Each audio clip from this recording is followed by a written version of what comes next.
Hey folks, it is the Nutty Knife Guy.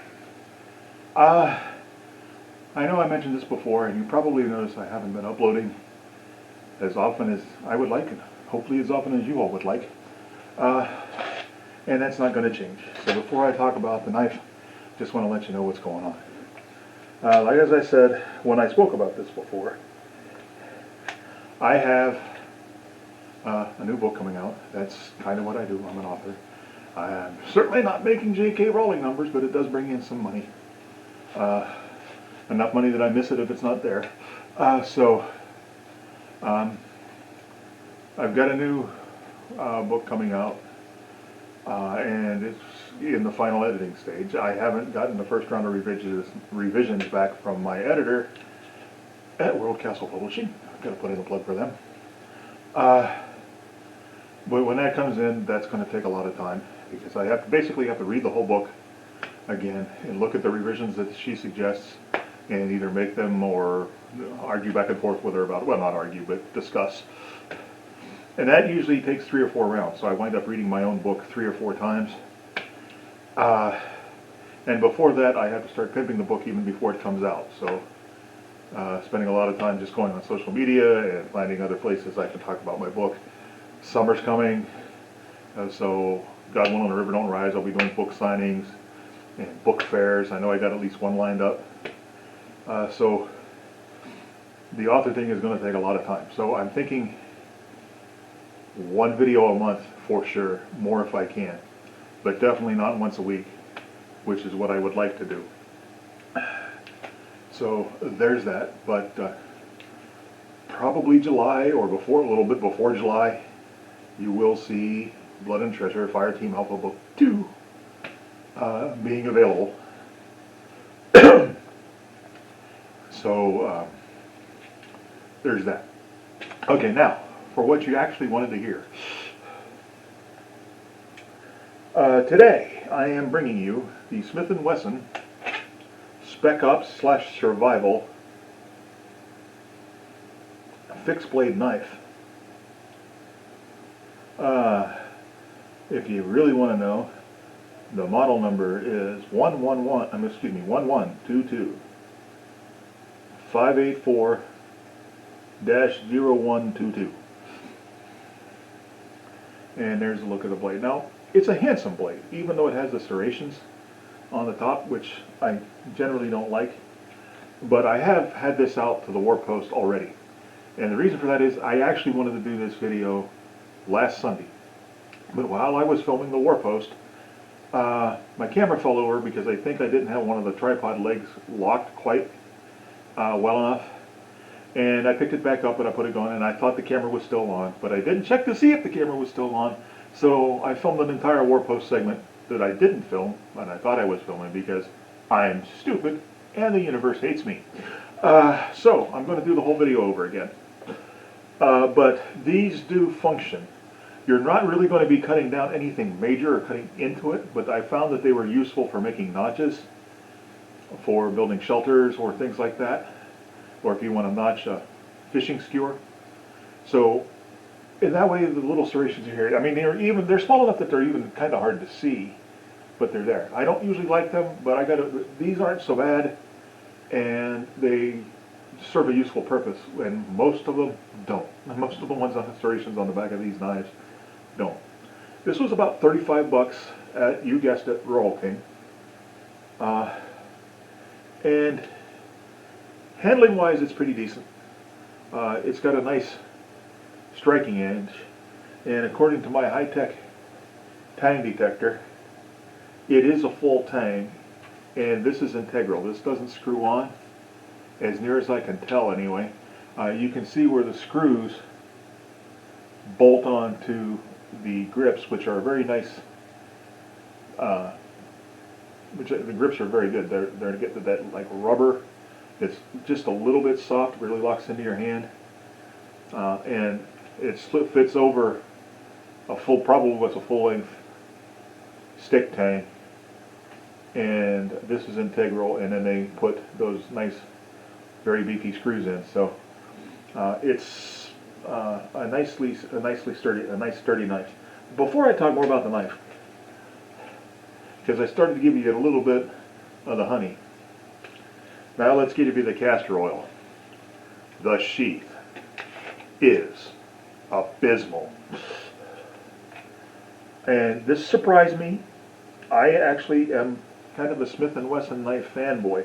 A lot of people don't like them because they're made in China, and Taylor Brands actually makes them and puts the Smith & Wesson.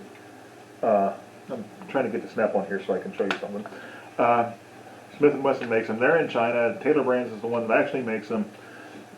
They are therefore automatically junk. But I have a lot of Smith & Wesson knives. I have a lot of Smith & Wesson knives in my carry, both fixed and folders, in my carry rotation. In this sheath, this ain't going to be one of them. Now, Special Ops Survival. Special Ops. Implying tactical use, right? Listen to this. And this is a little bit like that, the last knife I did, which was a knockoff of the SOG Vietnam era seal knife. Same thing. You're creeping up on an enemy sentry. The fate of the free world depends on you being able to dispatch that sentry with stealth and swiftness. And you're creeping up on him,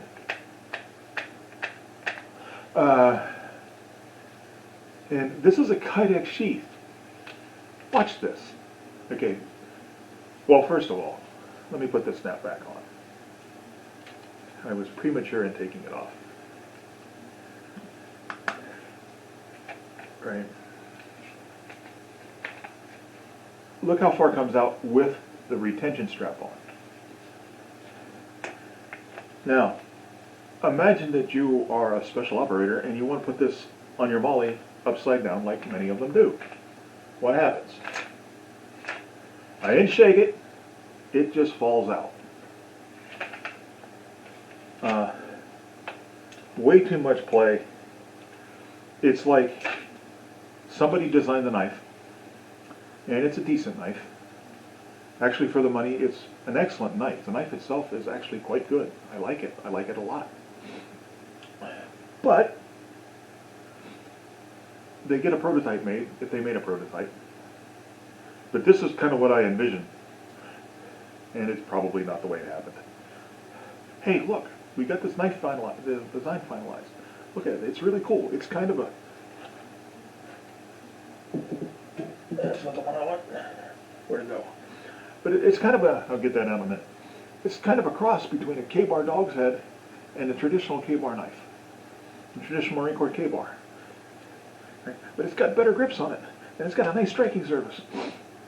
And it's integral. Excuse me for just a second again.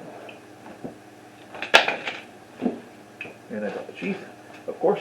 Heavy Universe hates me. Just a second again. There goes my high-tech magnet time detector, but I don't need that right now. Okay. So they got this knife, and it is kind of... They've taken everything that I dislike about the standard Marine Corps K-bar and fixed it with this knife. But then they have that brilliant idea, they have that brilliant concept, and they executed it very well. Okay, now we need a sheath. And the guy's like, oh, wow, the sheath. And they took all of about 2 minutes to design the sheath to put this in and sent it out the door. This is just awful. I mean, if you don't mind this thing rattling around, if you're using it as a survival or a hunting knife, you don't mind it rattling around, scaring off the game. If you don't mind it flapping around on your belt, look how much play there is here. If you don't mind it flapping around on your belt and slapping you in the thigh as you walk. I mean, it does hold the knife, but that's about it. Now, let me turn around so I can see what I'm doing this time. And it's way over there.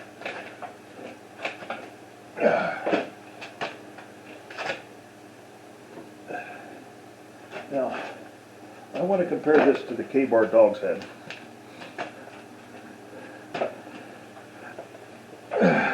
Because as you can see, they're actually pretty similar.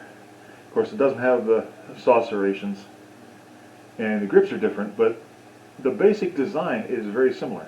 And I really think, when it comes to just the design, not materials, we'll talk about materials in a second. When it comes to just the design, they took everything that was wrong, and I don't have a standard Marine Corps K-bar. I used to, I traded it off, because honestly I'm not a fan of the standard design, for the reasons I'm going to get into when I tell you about how they fix this knife. Now, material-wise, the K-bars are better. This is a 1095 Pro Van, fantastic steel. This is 8 CR13 steel, which is a decent steel. I'm not going to knock that steel, but it ain't 1095 Pro Van. But of course, this also costs about one-third less. I mean, this. Let's put it this way: this costs about 2/3 more, or maybe 50% more, depending on where you get them.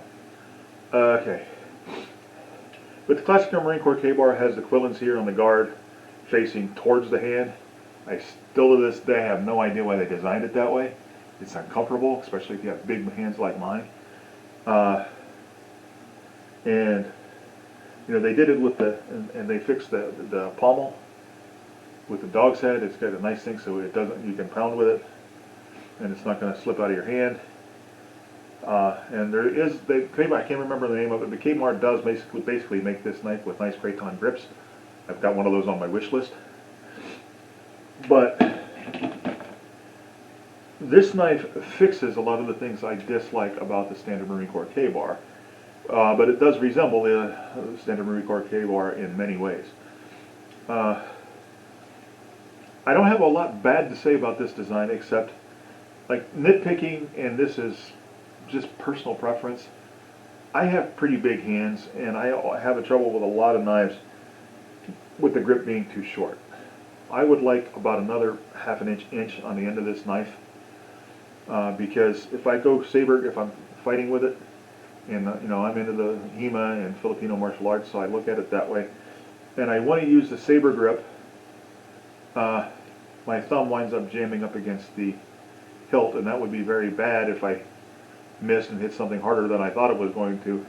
That would be a stoved up thumb, so you wind up kind of have to holding like this, and in the unlikely event you're actually in a knife-on-knife encounter, or even a knife-on like tire iron or impact weapon encounter, it makes your thumb a little bit more vulnerable to a counterattack. Not a huge deal, it's not a lot more vulnerable, but I don't like it. Now, you can kind of reach over the guard and use the serrations as a thumb purchase for detail work. And I actually tried that when my failed attempt to film this video last week. It does work. It's a little uncomfortable because this does get in the way for doing that.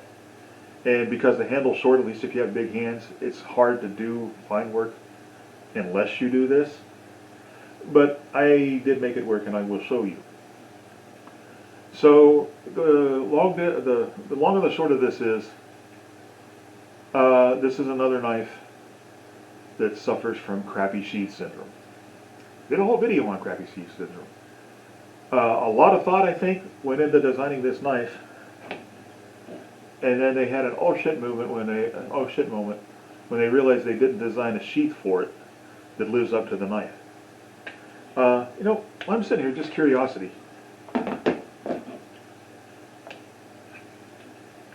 I'm going to put the dog's head, the K-bar dog's head, and see if it'll fit in this sheath.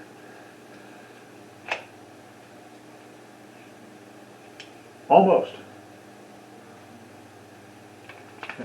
But not quite. And I think because the ricasso is just a little bit wider, and this one has a very small ricasso, and the K-bar does have a thicker blade. But that was just, you know, a random synopsis. I got distracted. So this is going to go in the category of a lot of other knives that I really want to get a custom sheath made for, and I never get around to it or I can't afford it. or finally getting the kit and starting to make kydex sheaths myself. Because if it had a decent sheath, this could be one of my go-to outdoor knives. It does, because, and I said I've had this out before, and I'm going to go through it all again and show you. It doesn't really perform any outdoor task really well, but it does perform the task. It'll do just about anything. You can use this as a hunting knife. It's not ideal. You can use this as a fighting knife. Again, not ideal. It is robust enough to do most bushcraft and camp chores. Not really ideal. It's a jack of all trades that doesn't do any of those trades very well, but I think that's what the intention was. This was a blade that you can throw as a truck blade or a backpack blade, go-pack blade. If you were going to go on a hunting, you'd want it to go something like a buck 119 or something like that, or one of those nice straight skinners, or something like that. If you were going to if you just wanted a hunting knife, you wouldn't go to this one. If you just wanted a bushcraft knife, you'd go to like Becker, or let's see what else, maybe a Cold Steel Laredo or something like that. But you wouldn't go to this one. But if you were in that one of situation and you had this in your truck or in your go-pack in your trunk of your car, you wouldn't be screwed. It wouldn't be as good at doing any of those specialized functions, but you could get it done. And in that way, this is a brilliant design, except for the sheath. I'm going to keep going back to that sheath because the other Smith & Wesson fixed blades I have sheaths that fit. My Smith & Wesson Officer fixed blade, my Smith & Wesson 24/7 fixed blade, my beloved Smith & Wesson SW7 switchblade. All of those are in my carry rotation, and they came with sheaths that fit, that don't rattle, that were good. Taylor Brands, Smith & Wesson, what the hell were you thinking, or failing to think, is probably more accurate. Okay, so, going to get up here, we're going to do the downward drop, we're going to do the hard downward throw. I'll Donnie be all day, and then we will put it to the post. Watch an old man get up out of a chair.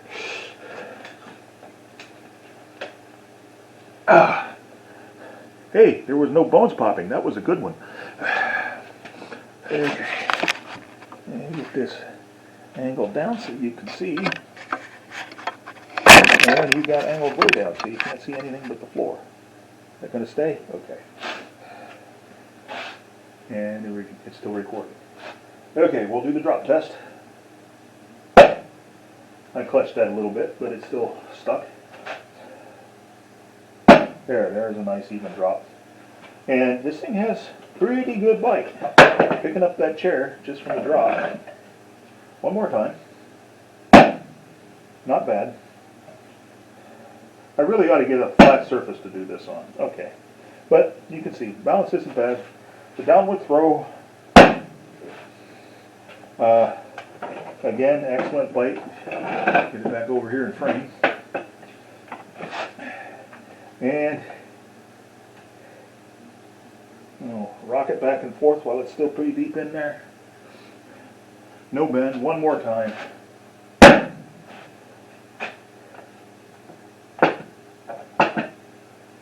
And no bend. To the war post we will go. To the war post we will go. And I will see you at the war post. And make sure everything's in frame here. All right. And here we go with the Smith & Wesson Special Ops Survival and a hostile enemy water bottle.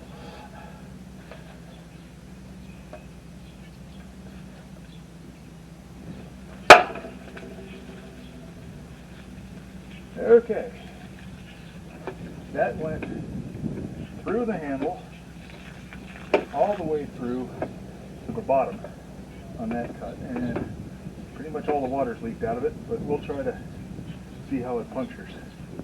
Yeah, not a whole lot there, but it did still puncture even though the bottle moved away. So not too shabby there. And now for the war post.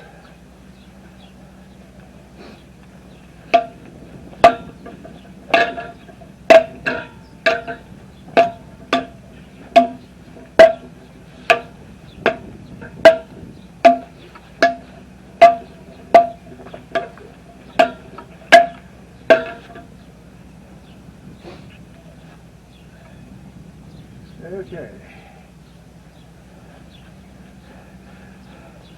8 angles of attack. I'm going to flip around here so I can see what I'm doing. Okay, my camera shut off on me spontaneously again. This time I don't know why. But I did do some hard wax before, but I'm going to do the hard wax for you again. You saw the rest, I checked. And the stabbing. No edge damage. Actually quite nice. Now we'll see about carving vampire deterrents. Let me go get something to do that with.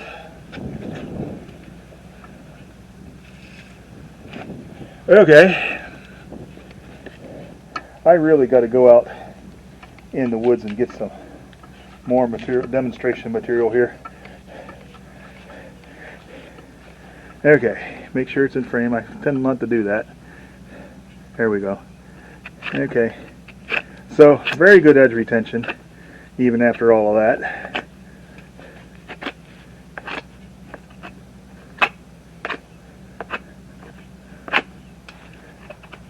Angle is a little bit tough. The grind angle is a little bit tough to do this kind of work with.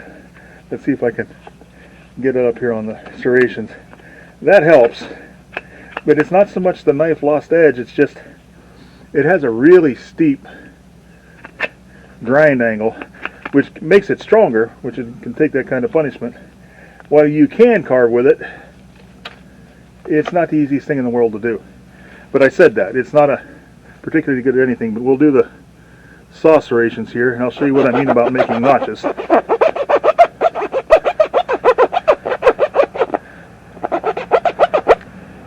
There you can see, not a whole lot of effort, and that would be a nice notch for making a shelter, or if you can make them angled like this, just a little deeper so you can see, then it would be a nice way to notch a fish skewer so the fish doesn't slide off once you skewer it.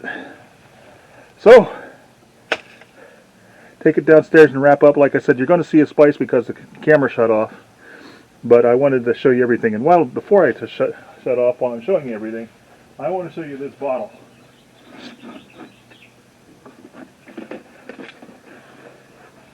Now that cut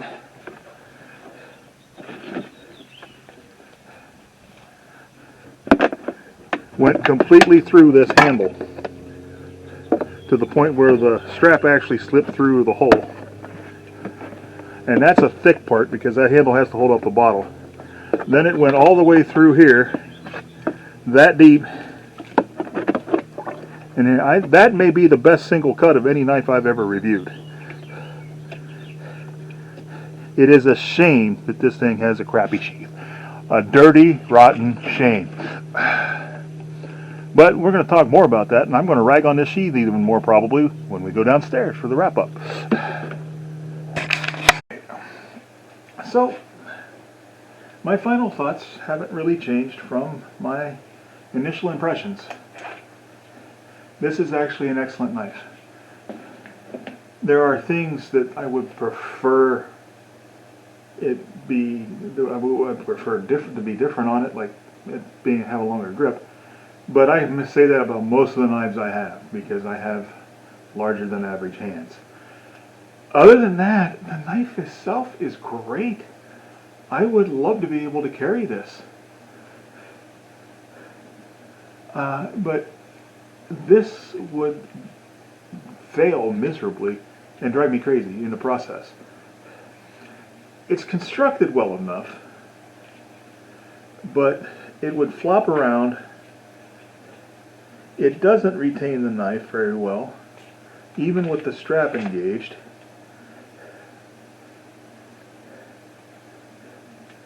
And I can't imagine like going through thick underbrush, brambles and stuff, with this thing flopping around like that and getting caught on everything. Well, I can't imagine it, and I don't like it. So, and I've said this before, a knife and a sheath are a system. They are not, they're not two separate things. And I think a lot of knife designers miss the point on that. Especially the budget ones. Right. These are a system. You can call them a weapon system, a tool system, a survival system, whatever you want to call them, they're a system. And if one element fails, it really doesn't matter how good this element is. The other element is. It's just the way it is. Like I said, I keep saying that I want to get custom sheaths made for a bunch of knives. But that's money and the time to do it, and I've got knives with sheaths that already work. But you can see the knife held up magnificently. The finish is still there. The tip is, well, you can look at the tip. It's got that well-designed tip that plunges to a nice sharp point at the very last possible point or position on the blade. So there's still enough meat behind the blade, meaning behind the point, to keep it from warping. This is my practice rotation and I get it out to train with it, I'm going to really look forward to it. But unless I get a better sheath, it's probably not going to leave the yard. It's not going to go in the field with me because the sheath would become a liability very quickly. So that's pretty much it. Now, I ran a poll asking you guys if you wanted me to use a star rating for knives, and I'm working on a graphic. Eventually I will get a graphic for how many stars there's going to be, but for right now I'm just going to tell you. As a system, 2.5 stars. Because this is 100% crap, and this is very good, and that evens out to 50%. So 2.5 stars out of 5. And it is a crying shame that a knife of this price, that is this well designed and this durable, gets a sheath that belongs in one of those plastic Rambo play sets with a flimsy plastic play knife. Alright, so with that, I will leave you with my usual admonishment to draw your knives only in just purpose. Sheathe them only with honor, and to remember that without knives life would be dull and pointless. Remember to like, share, and subscribe. If you think I deserve it, it feeds the almighty YouTube algorithm and makes me happy. All hail the algorithm. But leads me to another poll, which I will also put up this poll on my community page for my Facebook channel. I'm thinking about also posting Nutty Knife Guy stuff on Rumble. Just every time I make a video for YouTube, putting it on Rumble too. But I'm also thinking about doing stuff on Rumble that YouTube won't let me do, like talking about high velocity freedom seed dispensers and other things that aren't the wokest subjects in the world. If you would be interested in a Nutty Knife Guy Rumble channel, let me know in the comments, and I ask that I will put a poll in my community page on the Nutty Knife Guy on YouTube. Let me know about that. And with that, I bid you goodbye. Talk to the hand.